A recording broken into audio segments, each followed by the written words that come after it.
പാലക്കാട് തൃത്താല കോൺഗ്രസ് നേതൃയോഗത്തിൽ കൂട്ടത്തല്ല. കോൺഗ്രസ് ഭരിക്കുന്ന കുമ്പിടി സഹകരണ ബാങ്കിൽ സാമ്പത്തിക തിരിമറി നടത്തിയ ആളെ DCC ഭാരവാഹിയാക്കിയതിലാണ് പ്രതിഷേധം.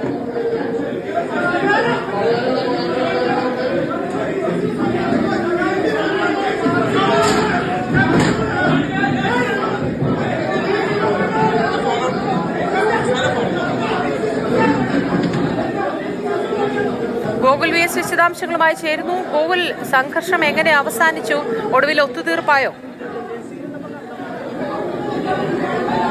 ഈ പ്രശ്നങ്ങൾ ആ നേതൃയോഗത്തിൽ തന്നെ പരിഹരിക്കുകയാണ് ഉണ്ടായത്. തൃത്താല കോൺഗ്രസ് നേതൃയോഗത്തിൽ വെച്ചാണ് ഇത്തരത്തിലൊരു പ്രശ്നമുണ്ടായത്. കോൺഗ്രസ് ഭരിക്കുന്ന കുമ്പിടി സഹകരണ ബാങ്കിലെ സാമ്പത്തിക തിരിമറി നടത്തിയയാളെ DCC ഭാരവാഹിയാക്കിയതിലാണ് പ്രതിഷേധമുണ്ടായത്. VT ബൽറാമിന്റെ നോമിനിയായി പാലക്കാട് DCC സെക്രട്ടറിയായിട്ടാണ് ഇയാളെ നിയമിച്ചത്. അതിനെ തുടർന്നാണ് AI ഗ്രൂപ്പുകൾ VT ബൽറാം ഗ്രൂപ്പിനെതിരെ ആയിട്ട് ഇത്തരത്തിലൊരു പ്രതിഷേധമുണ്ടായത്. നേതൃയോഗത്തിൽ പ്രതിഷേധമുണ്ടായി. അതിനുശേഷം നേതാക്കൾ അനുനയിച്ച് ആ പ്രശ്നം തീരുമാനമാകാതെ ആ പ്രശ്നം പരിഹരിക്കുകയാണ്.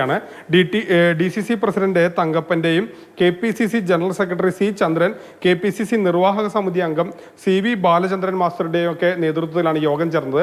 ആ യോഗത്തിൽ വെച്ചാണ് ഇത്തരത്തിൽ അലസിപ്പിരിയുന്ന ഒരു സ്ഥിതിയിലേക്ക് കാര്യങ്ങൾ